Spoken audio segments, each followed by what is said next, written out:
quelques mots à tous et à aussi mes frères prêtres.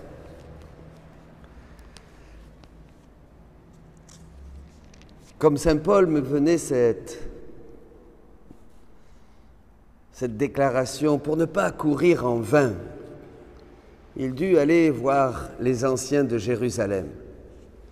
Et aujourd'hui, nous sommes un certain nombre de par le monde, dans l'Église, prêtres et laïcs, à annoncer le royaume de la divine volonté. Quelque chose qui est encore en germe, mais qui se propage à grande vitesse un peu partout. Je salue tous ces hommes et toutes ces femmes. Je pense bien sûr aux États-Unis, à Thomas Fahy et tant d'autres, au Canada, Marcel Laflamme et aussi beaucoup d'autres, dont je ne peux pas citer tous les noms. En Amérique latine, à Salvador Tomasini, au père Daniel Gagnon, au père Massieu et à tant d'autres aussi, partout. En Italie, au père Pablo Martin et à d'autres. En France, professeur de théologie, au père Gabriel Marie Chonang et à d'autres, au père Gaëtan, au père Paul, aussi Chavana et à d'autres. Voyez, donc, partout dans le monde, nous commençons à annoncer ce règne. Et j'invite, je crois que c'est important, je pense aussi, je l'ai oublié, au père Joseph Iannuzzi qui nous a laissé cette thèse très solide de l'Institut pontifical La Grégorienne sur le don de la divine volonté dans les écrits de Luisa Picaretta, extraordinaire, thèse que j'offre à des évêques, à des prêtres que nous envoyons, voyez, pour que nous prenions peut-être le temps de nous pencher sérieusement sur ces écrits qui ont tous été revus, corrigés, relus par le pape Benoît XVI et d'autres théologiens, donc qui font partie du patrimoine de l'Église, mais qui, dans la mesure où nous allons les faire connaître, vont faire faire à la théologie un bond énorme, bien sûr, impressionnant, on n'en a même pas idée, et renouveler beaucoup de choses. Dans cet évangile, beaucoup de choses sur Jésus. Dans cet évangile, il est clair, Jésus dit à Simon-Pierre, demande aux disciples, que disent les gens de lui? Et ils répondent, les uns Jean-Baptiste, Élie, Jérémie ou l'un des prophètes. Et vous, que dites-vous? Pour vous, qui suis-je? Alors Simon-Pierre prit la parole et dit, tu es le Christ, le Fils du Dieu vivant. Et Jésus confirma la parole de Pierre en lui disant que ce n'est pas la chair et le sang qui lui ont révélé cela, mais le Père qui est aux cieux. Et que Pierre sera cette pierre sur laquelle il bâtira son Église. Donc l'Église a cette mission de continuer à révéler le Christ, Pierre et ses successeurs. Et c'est très important car le message de la divine volonté dépasse, dit Jésus, tout ce que l'on peut penser et imaginer. Donc il faut se pencher sérieusement. J'invite mes frères prêtres et mes frères laïcs, au lieu souvent, quelquefois, dès qu'il y a quelque chose un petit peu de nouveau qu'on n'a pas l'habitude, on ne prête pas attention. Mais je demande au Saint-Esprit de toucher leur cœur pour que beaucoup, se posent la question, s'assoient et disent « on va voir, de quoi s'agit-il ? Qu'est-ce que c'est que ce règne de la divine volonté qui vient maintenant sur terre comme un don nouveau, un don du Saint-Esprit, bien sûr, pour appeler les créatures au rang, à l'ordre et à la finalité pour laquelle elles ont été créées et qui vient nous donner des lumières absolument incroyables sur Jésus-Christ.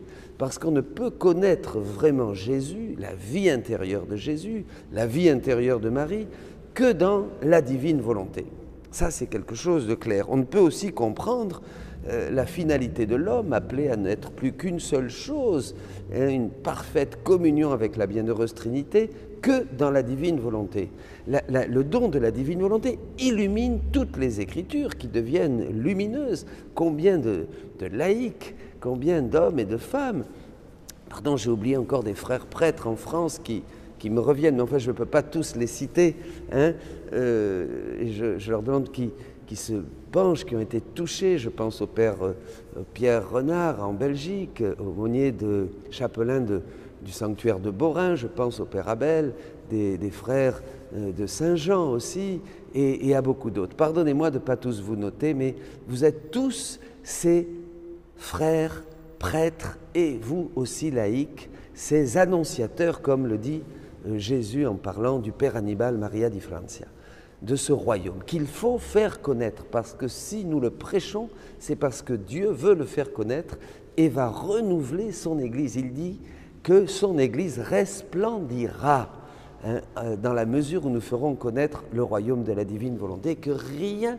ne peut lui faire plus plaisir. Donc vraiment, Saint Pierre et Saint Paul sont ces apôtres, et je vais lire un texte, qui ont été les premiers à annoncer le royaume de la rédemption, et aujourd'hui on voit vraiment un parallèle. Et cette date de Saint Pierre et Saint Paul est, pour plusieurs raisons, mais peut-être un jour vous serez au courant, est très importante pour moi, pour nous et pour tout ce que le Seigneur veut faire. Jésus dit à Louisa, « J'ai fait tout ce qu'il fallait, j'ai établi la fondation. » Hop. Voilà. J'ai établi la fondation, j'ai donné les lois et les conseils nécessaires. J'ai institué les sacrements.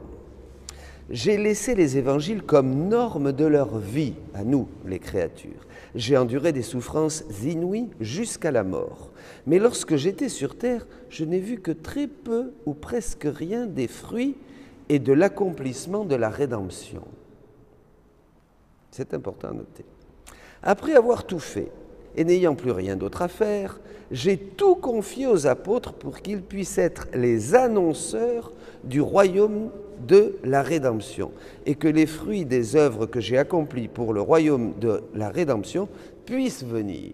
Donc voilà, Jésus est mort et ressuscité, et il a confié aux apôtres, à Pierre, à Paul et aux premiers apôtres, d'être ces annonceurs, qui proclament le royaume de la rédemption. Jésus, mort et ressuscité, est venu sauver les hommes. Le Verbe s'est fait chair et il est le sauveur du monde, l'agneau de Dieu qui enlève le péché du monde. Donc Pierre et Paul, et tous, jusqu'à aujourd'hui bien sûr, à tous les évêques, au pape, à tous les papes et à tous les évêques, successeurs de Pierre, successeurs des apôtres. C'est là qu'il faut être attentif. Et c'est là que je vous demande si nous ne courons pas en vain, si vraiment il n'est pas temps d'annoncer aujourd'hui ce message au monde, à l'Église, aux prêtres, aux évêques, aux fidèles. Ce message qui a attendu quand même des dizaines d'années jusqu'à ce que la béatification et la canonisation ensuite du confesseur de Louisa, Saint Annibale Maria di Francia, fut dans l'Église honorée.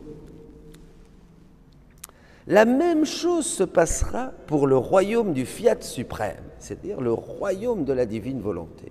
Il s'agit d'un royaume. C'est le royaume dont Jésus parlait dans les évangiles. Nous le ferons ensemble, ma fille. Là, il y a grande mission de Louisa, qui a récapitulé toutes les souffrances, bien sûr, du royaume de la rédemption, qui a toutes les saintetés, humaines, hein, et qui est la première à avoir vécu pleinement et en mode continu dans la divine volonté. Tes souffrances, tes longs sacrifices, tes incessantes prières pour que mon royaume puisse venir bientôt et mes manifestations concernant ce royaume. J'unirai tout cela avec moi pour en faire les fondations. Il s'agit de fondations. Et lorsque tout sera terminé, je confierai mon royaume à mes ministres, afin que, tels des seconds apôtres du royaume de ma volonté. Vous voyez le parallèle entre Saint Pierre et Saint Paul au début de l'annonce du royaume de la rédemption et maintenant comme un nouveau commencement avec les ministres, c'est-à-dire les prêtres, les évêques, apôtres du royaume de ma volonté, qu'ils puissent en être les annonciateurs.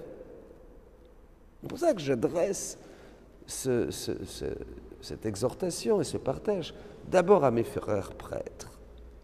Moi, je ne suis pas théologien, voilà.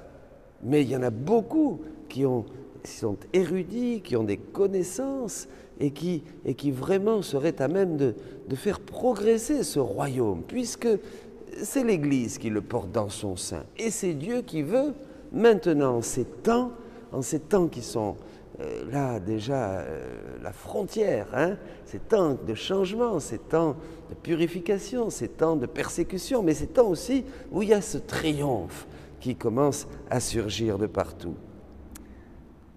Ils puissent être les annonciateurs. Crois-tu que la venue du Père Maria di Francia, Saint Annibale Maria di Francia, donc le dernier saint canonisé par Saint Jean-Paul II, confesseur de Louisa et censeur de ses premiers écrits, qui témoigne tant d'intérêt et qui a pris à cœur la publication de ce qui concerne ma volonté, c'est très précis, soit arrivé par hasard, demande le Seigneur. Non, non, je l'ai moi-même organisé. C'est un acte providentiel de la suprême volonté qui le veut comme le premier apôtre et annonciateur du divin fiat.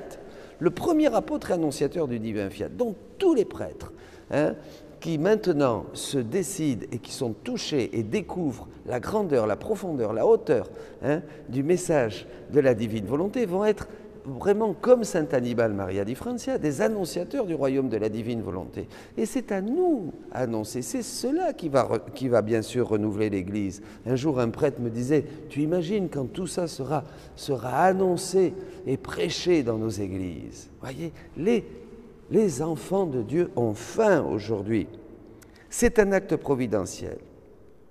Et comme il se trouve être le fondateur d'un ordre, il est plus facile pour lui de contacter les évêques, les prêtres et les gens, et également dans son propre institut, afin de proclamer le royaume de ma volonté. Il s'agit d'une proclamation. Proclamer le royaume de la divine volonté, et ce qui est normal est comme une conséquence, et comme le fruit du royaume de la rédemption. C'est pour ça que Jésus dit dans un autre passage que le royaume de la divine volonté est plus important que la rédemption, puisque c'est justement le fruit de la rédemption. C'est ce royaume dans lequel maintenant les hommes, les créatures peuvent entrer et devenir vraiment des fils légitimes et faire partie du royaume et de partager vraiment les biens de Dieu dans une communauté, dans une communion. Bon, il y aurait beaucoup de choses à dire. Il est plus facile pour lui, donc également dans son propre institut, afin de proclamer le royaume de ma volonté. Et Saint Annibale Maria di Francia, à la fin de sa vie, disait qu'il laissait même les instituts pour ne plus faire autre chose que d'annoncer le royaume de la divine volonté. C'est la chose la plus importante aujourd'hui. Et c'est de là que va venir dans le cœur des fidèles, dans le cœur de tous, cette nouvelle force, cette nouvelle grâce, cette nouvelle et divine sainteté dont parlait Saint Jean-Paul II, qui l'annonçait pour l'aube du 3e millénaire. Toutes les choses se tiennent, c'est extraordinaire, mes amis. C'est pourquoi je l'aide tellement et je lui donne une lumière spéciale, en parlant de Saint Annibale. Une lumière spéciale parce que pour comprendre ma volonté, il faut de grandes grâces. Et ça, il y a de grandes grâces de lumière dès que nous commençons à cheminer.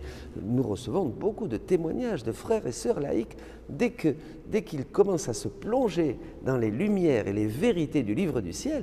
Mais, comme dit Saint Jean au début, c'est le ciel ouvert. Et tout devient d'une luminosité, la parole de Dieu, des passages qui étaient obscurs dans l'Ancien Testament comme dans le Nouveau Testament deviennent vraiment lumineux. Une lumière spéciale. Il faut donc de grandes grâces. Donc il y a de grandes grâces, pas de petites lumières, mais un soleil pour comprendre une volonté divine et sainte et éternelle, de même qu'une grande disposition de la part de celui à qui est confiée cette charge. Voilà, une grande disposition. Il faut aller à l'essentiel. Il faut vraiment, vous, mes frères, frères laïcs, frères prêtres, tous ceux vous qui êtes touchés par le message, puisque c'est une grâce de la divine volonté, qui découvrez vraiment cette grandeur, cette profondeur, et qui illumine les cœurs et qui illumine l'Église, eh bien, n'ayez pas peur. N'ayez pas peur, cette charge vous est confiée. C'est moi également, dit Jésus, qui ai organisé la venue quotidienne du prêtre, afin de pouvoir trouver rapidement les premiers apôtres du fiat de mon royaume. Les premiers apôtres du fiat de mon royaume, et qu'ils puissent proclamer ce qui concerne ma volonté éternelle. Bénissons le Seigneur. Par conséquent, laisse-moi terminer afin que, lorsque j'aurai fini, je puisse tout confier aux nouveaux apôtres de ma volonté. Et tu pourras venir au ciel et voir de là-haut les fruits du royaume tant attendu du fiat éternel. Bien, mes amis, je prie. Je prie pour tous ceux qui écouteront le message des nouveaux apôtres de la volonté, de la divine volonté, du divin vouloir. Je prie, et dans la divine volonté, pour que vous soyez rayonnants, pour que nous soyons rayonnants de cette vérité. Et à tous les laïcs qui, touchés par le message du livre du ciel, vont comme Pierre et Paul et tous les saints qui ont jusqu'à ce jour, jusqu'à Louisa, annoncé le royaume de la rédemption, vont continuer maintenant à faire découvrir à l'Église et à tous le royaume de la divine volonté. Mes frères, mes amis, ensemble, rendons grâce à Dieu. Je crois que Pierre et Paul, Saint Pierre et Saint Paul sont heureux. Ils ont tellement attendu avec tous les saints qui les ont ensuite accompagnés jusqu'à aujourd'hui, tous les docteurs, tous les grands théologiens, tous les hommes de Dieu, tous les pères de l'Église d'abord. Je crois que tous se réjouissent de voir, comme Louisa, ici le dit Jésus, se réjouit du ciel de voir que ce royaume est là et qu'il commence au sein d'une pauvreté de l'Église, au sein d'un renouveau de l'Église, bien sûr, mais c'est cela que Dieu veut pour nous aujourd'hui. Et Jésus dit dans un autre endroit que tout est accompli, que ce tout est accompli de la croix qu'il a prononcé sur la croix est vraiment réalisé quand cette divine volonté commencera à régner dans les cœurs des fidèles, de tous les baptisés, en apportant tous ces innombrables et infinis